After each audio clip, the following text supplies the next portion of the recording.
Olá pessoal, tudo bem? Na aula de hoje nós vamos fazer um exercício prático no R. Então eu vou ensinar aqui vocês como instala o RStudio, e aí a gente vai trabalhar com a base de dados do Odrid. Então você está aqui no seu navegador, você coloca R Software. E aí o primeiro link que aparece é o R Projeto, né? Você clica nele. E aí você clica aqui, Download R. Aqui vai ser o servidor que você vai baixar, pode ser qualquer um. Clicar aqui no primeiro. E aí você escolhe aqui o sistema operacional, né? Linux, etc. Então o meu computador é Windows, eu vou colocar Download R Windows. E aqui você vai ter instalar o R pela primeira vez. Você clica nele. E aí clica aqui no primeiro link. Então você vai fazer aqui o download. Depois é só executar. Então depois que você instala aí o R no diretório que você escolhe, você vai abrir ele e vai aparecer o seguinte. Essa aqui é a versão do R, em que você tem aqui apenas o console. Se você quiser colocar um script, que é onde você coloca os seus comandos, por exemplo, x é igual a 2, você não está executando o comando, você está apenas salvando como se fosse um texto. E para executar esse comando, você seleciona ele e coloca Ctrl R. E aí vai aparecer aqui na área do console que executou. Se você colocar X e apertar Enter, você vai ter o valor de X. Geralmente, né, ninguém usa essa versão do R. A gente utiliza o RStudio. Então vamos voltar aqui para o nosso navegador. Você vai colocar RStudio no Google. E aí vai aparecer aqui o primeiro site. Então o RStudio ele tem vários tipos aí de produtos que você pode baixar, alguns pagos, outros gratuitos. Você clica aqui no download. E aí vai escolher aqui, ó, RStudio Desktop. Free, de graça, né? Então aperta aqui no download. Depois escolhe aqui, né, fazer o download para o Windows. Tem outros sistemas operacionais também aqui. E aí você vai fazer o download do RStudio e vai instalar ele. Instalado o RStudio, você tem essa seguinte interface. Clicando aqui nesse painel, você consegue alterar aqui a aparência, né? Você pode dar zoom. Aqui o console na esquerda, ele fica aqui embaixo. Se eu colocar console na direita, ele vai aqui para o lado direito. Então eu prefiro o console no lado direito. Essa parte aqui do canto esquerdo vai ser onde os objetos são guardados. E aqui vai ter algumas informações aqui dos pacotes. Então geralmente a gente não utiliza isso aqui. Deixa aqui o console. E aqui do lado esquerdo é o script, onde você vai colocar seus códigos. Então eu vou abrir aqui a base de dados do Odrid, que vai estar aí no celular para vocês. É um arquivo RData. Então ele já vai abrir no R. Então eu apertei lá no arquivo, no meu computador. E aí ele vai aparecer aqui para confirmar o carregamento desses dados. Então vou clicar Yes. E aí vai aparecer aqui no lado direito, né, no console, e apareceu esse comando. E o que é esse comando aqui? Se eu der um Ctrl C, Ctrl V, ele vai aparecer aqui, né, eu vou colocar ele aqui no script. Então esse comando aqui é para você carregar, load, a base de dados, né, sem ter que ficar clicando nela. Mas aí ela só vai funcionar se ela estiver aqui nesse mesmo diretório. Ok? Então vou deixar ele aqui em primeiro. E aqui embaixo vocês perceberam que apareceu esses três objetos. Então aqui tem dizendo, né, data, dados. Então esse aqui, né, de data, 753 observações e 22 variáveis. Então se eu clicar nele, o RStudio aqui vai abrir uma nova aba com essa tabela. E essa tabela é nada mais e nada menos do que a base de dados. Então aqui tem as variáveis em cada coluna, cada linha é uma observação. E aí tem todas as variáveis dessa base de dados. que são 22.753 observações. Embaixo tem, se eu clicar aqui, eu vou aparecer na desk. Isso aqui é a descrição da base de dados. Então, se eu colocar um Ctrl+, ele vai dar um zoom aqui, fica melhor vocês visualizarem. Então, aqui está a descrição da base de dados, né? Eu já fiz o exemplo do MPL com vocês, com essa base de dados, mas tá aqui ela. Então, o que é que essa base de dados aqui tem? Essa primeira variável, ela é uma variável dummy, que é se a mulher pertenceu à força de trabalho em 1975, e 0 caso contrário. E aí ela vai ter horas, as horas trabalhadas, essa variável aqui, que é o tanto de crianças, né, com a idade menor do que 6 anos, e etc. Então, carregada a nossa base de dados, ela está salva aqui embaixo, né, como data. Se você quiser chamar de outra coisa, então você escolhe qualquer coisa, por exemplo, dados, coloca o igual, quer dizer que o que vem do lado direito do igual vai ser armazenado nesse objeto chamado dados. E aí eu vou colocar data. Aí eu aperto Ctrl Enter para executar o comando. Na hora que eu apertei Ctrl Enter, ele apareceu aqui do lado direito no console que foi executado o comando. E aí aqui embaixo vai aparecer outro objeto, dados, que é igual ao data, né? Porque eu armazenei o data nos dados. E aí tem uma coisa importante do R quando você está trabalhando com base de dados, é que, por exemplo, eu vou abrir aqui a base de dados, né? E tem essa variável INLF, que é a dummy. Se eu clicar aqui do lado direito e digitar INLF, ele vai dar o que? Erro, objeto não encontrado. Então, por que ele não encontrou esse objeto, sendo que ele está aqui, né? Ele é uma dessas variáveis. Porque esse objeto ele não está aqui no seu script e não foi digitado no console. Ele pertence, né, a essa base de dados. E aí, para você acessar diretamente esse objeto, você precisa identificar que ele está nessa base de dados. Então, eu coloco aqui data. Vou colocar o símbolo aqui, né, do dinheiro, que é o cifrão. E aí eu vou colocar o tab. E aí vai me dar aqui todas as variáveis. Certo? Então eu vou escolher aqui a primeira. E aí eu vou dar um Ctrl Enter para executar esse comando. Aqui ele já deu os valores, né, dessa variável. Então tá aí. Mas aí o que é que acontece se eu não quiser fazer isso toda a vida? Eu vou usar o comando attack e vou escrever o nome da base de dados, data. Quando eu fizer isso e eu digitar aqui no console INLF, ele já vai retornar o valor. Então, na hora que você usar esse comando aqui, você vai estar anexando, né, a sua base de dados. Então, o R já vai reconhecer qualquer um desses variáveis aqui. E aí vamos, por exemplo, essa variável INLF, a gente quer que ela seja uma variável dummy, né? Apresente valores apresente valores 1 e 0. Então, como é que a gente confirma isso? No olho, vai ver aqui 723 observações e ver se está ok. Aqui até que dá pra gente fazer isso, né? Fica bem simples. Mas aí imagina, né? Milhares de observações. Então, pra gente não usar, né, a força bruta, vamos colocar aqui summary.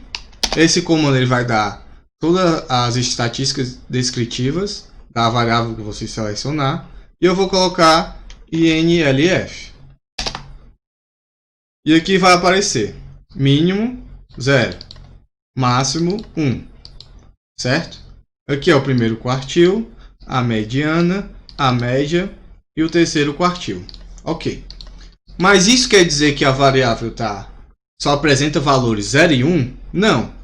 Porque ele está dizendo que o mínimo é 0 e o máximo é 1. Não quer dizer que existe, por exemplo, o valor 0.8. Então, para eu saber disso, eu tenho que pegar, colocar o comando unique e aí colocar a variável que eu quero, inlf. Na hora que eu executar isso, ele vai dar todos os valores únicos dessa variável, que é 1 e 0. Então, ok, essa é a nossa variável dummy que a gente quer trabalhar. E aí, antes de a gente chamar o modelo MPL, vamos aprender aqui algumas coisinhas. Se eu quero criar um vetor, por exemplo, eu vou chamar ele de x igual, e aí eu coloco o comando C. Então eu vou colocar um vetor de 1, 2, 3, 4 e 5. Se eu não apertar Ctrl Enter aqui, não foi executado, não vai aparecer o valor de x aqui. Agora, se eu colocar isso no console e apertar Enter, ele já executa e vai aqui me dar o valor. Então, por que a gente utiliza o script ao invés do console? Porque no console não fica salvo o que você digitou, ele apenas aparece aqui, né, como se fosse esse texto e roda. É a mesma coisa do R, normal. E aqui você vai ter que está salvo aqui o seu X e você pode executar a qualquer momento. Só apertar o Ctrl Enter. Certo, então eu fiz o X. Agora eu quero saber o valor de X. Eu coloco X e aí dou Ctrl Enter. Aí ele vai dizer que o X é 1, 2, 3, 4, 5, né? Um vetor. E aí, por exemplo, se eu quero pegar cada elemento de X, né, ao quadrado. Então eu vou criar aqui outra variável, x2, igual a... É só fazer x, e aí o símbolo de elevar ao quadrado, né, é esse acento circunflexo. Então você dá um Ctrl Enter, bota aqui x2 para aparecer os valores x2 e vai estar aqui no seu console. Cada entrada do vetor foi elevada ao quadrado. E aí você vai ter, né, várias operações matemáticas que você pode fazer aqui no R. E outra coisa do R é que ele é sensível às letras minúsculas e maiúsculas. Então aqui eu defini o X minúsculo. Se eu colocar X maiúsculo e executar, ele vai dizer que não existe esse objeto. Então aí cuidado na hora de definir os objetos que você vai estar trabalhando aí, né, com essa questão do maiúsculo e minúsculo. Então vamos aqui para o que interessa na econometria. Eu vou colocar aqui jogo da velha. E o que é que simboliza o jogo da velha? Quer dizer que esse comando que eu estou escrevendo aqui vai ser interpretado como texto. Ou seja, o R não vai executar ele. Então eu vou escrever modelo de probabilidade linear. Então eu vou colocar aqui estimação do modelo de probabilidade linear. Então, na hora que eu executar isso aqui, ele não vai entender como comando, ele vai entender como texto. Então, como é que a gente estima um modelo de probabilidade linear? É só usar, eu vou chamar o objeto que eu vou armazenar a nossa regressão de MPL. Igual, é só colocar o comando LM. LM serve para qualquer regressão linear. Então, como o modelo de probabilidade linear é você pegar a variável y sendo dummy, 0, 1, e estimar linearmente nas covariadas, né, nos x. Então é só você colocar LM, e aí você vai colocar a sua variável dummy, que no nosso caso é essa variável INLF. Aí você vai colocar um till. O till é como se fosse, né, o igual lá da regressão, né? Y igual a x beta. Então é isso aqui. E agora a gente vai colocar as nossas variáveis que vão explicar o y. Então, dessa base de dados, a gente vai utilizar aqui quais variáveis, né? Então, vamos colocar aqui essas variáveis. Essa primeira variável, o que é que ela significa? Então, se você quer saber o que é que ela significa, vamos clicar aqui na descrição, vai abrir aqui a aba e vou colocar aqui o que eu quero encontrar. N, W, etc. Então ele está dizendo que é FAMINC, salário vezes hora, dividido por 1000. Mas o que é FAMINC? Aí eu escrevo aqui de novo. Então FAMINC é a renda familiar em 1975. Então o que é que quer dizer essa variável aqui? Quer dizer, a renda familiar menos o salário, menos as horas. Então aqui é a renda familiar menos o salário da mulher. Então é a renda familiar, né, do marido, no caso. E aqui em $1.000 dividido por 1.000. Então essa variável aqui ela está tentando explicar o custo de oportunidade, né? Então a gente espera que renda do marido mais alto diminua a probabilidade da mulher ingressar na força de trabalho. Então a gente espera que essa variável tenha um sinal negativo. Quanto maior ela, quanto maior a renda do marido, menor a chance da mulher ingressar no mercado de trabalho. Lembrando que aqui a gente está falando, né, de 1975. A outra variável que a gente vai utilizar é EDUC. Então o que é essa variável EDUC? Anos de escola, né? Anos de estudo, anos de escolarização. Então a gente espera que quanto maior os anos de estudo, né, maior seja a probabilidade da mulher estar na força de trabalho. A gente vai utilizar XP, que é a experiência no mercado de trabalho, e a experiência no mercado de trabalho ao quadrado. Então a gente espera que a experiência tenha um efeito positivo, que esse efeito vai diminuindo à medida que a experiência vai crescendo. Idade, aqui no caso a idade a gente espera que seja negativa, né? Quanto mais idosa a pessoa, menor a chance de ingressar. E aqui a gente tem essas variáveis que são com respeito, né, à quantidade de filhos. Então tá aqui, essas duas variáveis. A primeira quer dizer o quê? Crianças, né, filhos com idade menor do que 6 anos. E a segunda, crianças com filhos com a idade entre 6 e 18 anos. Então a gente espera que essa primeira variável, que é filhos com idade menor do que 6 anos, tenha um efeito negativo, né? Então quanto mais filhos, mais difícil é para a mulher ingressar no mercado de trabalho. E essa outra variável a gente não sabe o que esperar. Se vai ser positiva ou negativa, né? Porque crianças entre 6 a 18 anos, a gente não sabe se isso aí vai afetar positivamente ou negativamente. Ou então, a gente pode explicar os dois efeitos. Então, vamos executar. É só apertar o Ctrl Enter. E aí, tá aqui o comando foi executado. Certo, e aí? Aqui foi criado esse objeto MPL, tá aqui, que é uma lista de 12. Eu vou puxar aqui o console e vou colocar summary MPL. Na hora que eu executar esse comando, ele vai dar aqui a minha estimação já com os erros padrões, valor T e p-valor. Então ele vai dizer aqui call, como a regressão foi executada, né? Regressão linear, aqui as variáveis que você utilizou. Vai dar aqui uma estatística descritiva dos resíduos. E aqui os coeficientes estimados. Então você vai ter aqui nessa primeira coluna o valor estimado do coeficiente. Na segunda coluna, o erro padrão, né? Na terceira coluna, o valor T.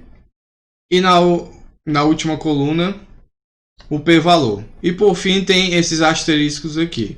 O que é que os asteriscos significam? 3 asteriscos é significante a 0%, 2 asteriscos a 0,1%, 1 asterisco a 1% e esse pontinho aqui a 5%. Então geralmente a gente vai até aqui 5%. A partir daí geralmente a gente não trabalha, né? Mas aí vai depender aí da base de dados.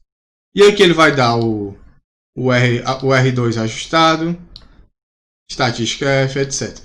Então vamos dar só uma olhada aqui, né, nos valores estimados. Então essa primeira variável, que era a renda do marido, deu negativo, como a gente esperava, e é significante. A variável educação deu positivo, como a gente esperava, e também é significante. A variável experiência deu positiva, como a gente esperava, também é significante. Experiência ao quadrado deu negativo, foi esperado, é significante. A idade negativo, era esperado, é significante. Filhos com idade menor do que 6 anos, deu negativo, é significante. E essa outra variável não é significante, então a gente não pode interpretar o valor estimado. E aí vamos relembrar aqui qual é um dos problemas do MPL. Um dos problemas do MPL é que ele tem valores maiores do que 1 e negativos. Então vamos ver se isso aqui é o caso nesse modelo que a gente estimou. Então, para saber os valores do Y chapéu, que é o valor estimado, a gente coloca qual comando? Você vai... Aqui é o nosso regressão, ela tem o nome de MPL. Então você pega, coloca MPL, você coloca aqui o cifrão e vai em aqui Fitted Values, valores ajustados. Se você colocar aqui para executar, ele vai dar 753 observações, mas eu não quero isso. Então eu vou colocar Summary. E aqui o que está, né, entre parênteses é o objeto que eu quero. Então eu vou dar o Ctrl Enter e aqui ele vai dar que o mínimo é negativo e o máximo é maior do que 1. Logo, essa regressão que a gente fez aqui tem esse problema aí de ter valores acima de 1 e negativos. Então foi confirmado aqui uma das falhas, né, do modelo MPL. Vamos agora estimar o modelo Logit. Então vou escrever aqui estimação do modelo Logit. Então eu vou chamar a minha estimação de Logit. E aí, para estimar modelos Logit, a gente utiliza o comando glm. Abre parênteses. E aí eu vou colocar essa mesma regressão aqui, ó. Então eu vou pegar, vou dar um Ctrl C e colar aqui. É só isso? Não. Esse comando aqui, glm, ele serve para uma classe de modelos. Então, se a gente utiliza probit, a gente tem que colocar esse comando aqui. Se a gente utiliza logit, a gente tem que colocar esse comando. Eu vou dar um Ctrl C aqui. Então eu vou colocar aqui, no final dessa regressão, vírgula. E aí eu vou dar um Enter só para poder aparecer aqui no começo. E aí depois da vírgula eu coloco esse comando aqui, que é como se fosse, né, um controle. Então ele está dizendo que a família binomial é logit. Então eu vou aqui dar um Ctrl Enter e aí ele rodou aqui o modelo. Então eu vou puxar um pouquinho para cá. Vou colocar o summary para poder dar os valores estimados, bem como os testes T. Logit. E aí ele vai dar aqui a estimação do modelo Logit. Então é igual à estimação lá do MPL, mas vocês percebem que aqui ele não dá o R2. Justamente porque a gente não utiliza o R2 em modelos aqui de escolha discreta. Agora vamos ver aqui se o modelo Logit ele obedece à regra de ter valores sempre entre 0 e 1. Então vamos executar esse mesmo comando aqui, summary. Vou colocar logit, que é o nome da nossa regressão, e vou colocar aqui valores estimados, né? Então aqui ele vai dar um mínimo positivo e o máximo aqui menor do que 1. Então o modelo Logit atende a essa restrição. Outro comando que a gente pode utilizar seria o predict. Então eu vou colocar aqui summary predict.glm. E aí eu coloco a minha regressão logit.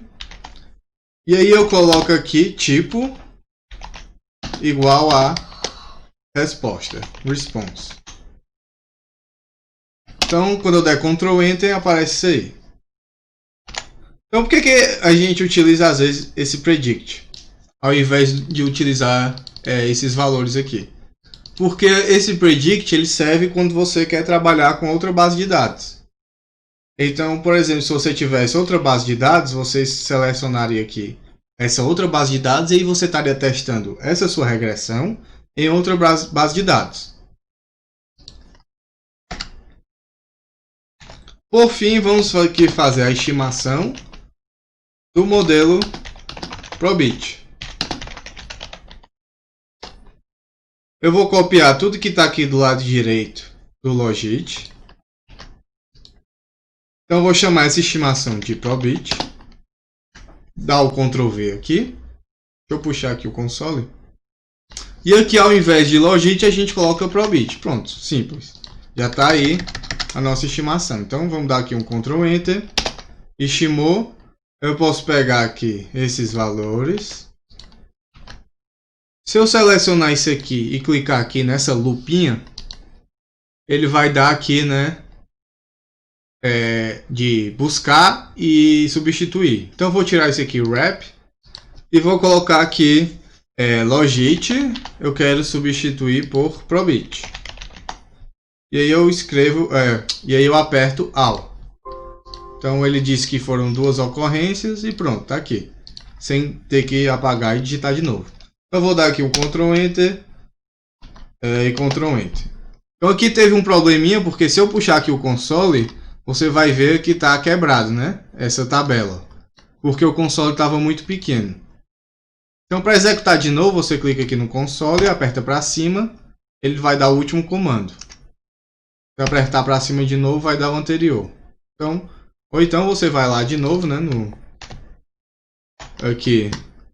E coloca Ctrl Enter, Ctrl Enter. Pronto. E aqui vai dar bonitinha a tabela.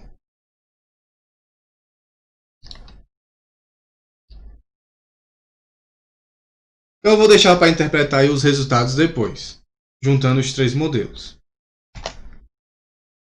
Vamos agora instalar um pacote para poder calcular o nosso R2, no caso o pseudo R2 do McFadden. Então o R ele trabalha com pacotes, que pacotes são desenvolvidos por terceiros, e eles são disponibilizados para todo mundo. E aí eles têm certos comandos que são específicos dos pacotes. Então, por exemplo, esse comando aqui, glm, ele é da base do R. Você não precisa instalar o pacote para executar. Porém, existem outros comandos, como o que a gente vai ver aqui, que só vão ser executados se você tiver o pacote instalado. Isso aqui que é uma das melhores coisas do R, porque você, por exemplo, quer executar uma certa estimação, um certo estimador novo, que foi publicado recentemente, e você não precisa reproduzir todo o código. Geralmente existem pacotes que vão trazer aí esse novo estimador. Então vamos colocar aqui instalação do pacote para calcular o R2. O comando que a gente usa é install package. E aqui você bota aspas, o nome do pacote. O nome do pacote que a gente vai utilizar é o PSCL. E aí você vai precisar estar com a internet. Então eu vou dar o Ctrl Enter, ele vai colocar ali, ó, instalando, certo? Então está sendo baixado e aí foi instalado. E ele vai dizer onde é que foi instalado, etc.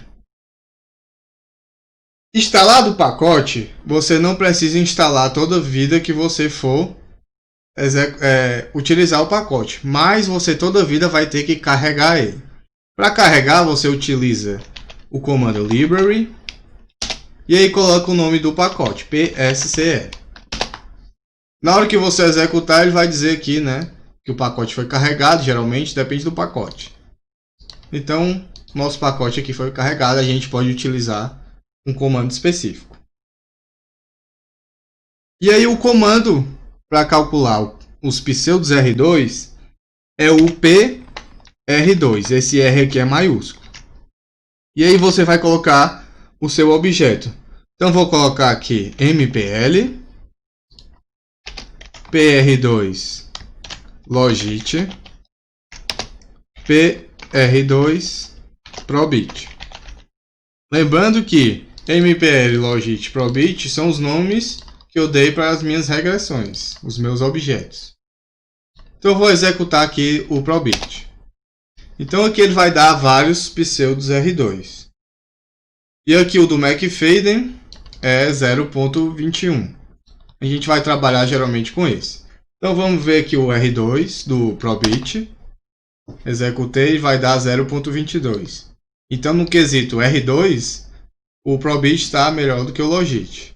E por fim aqui o MPE, que vai dar menor, né, do que tanto o Probit quanto o Logit.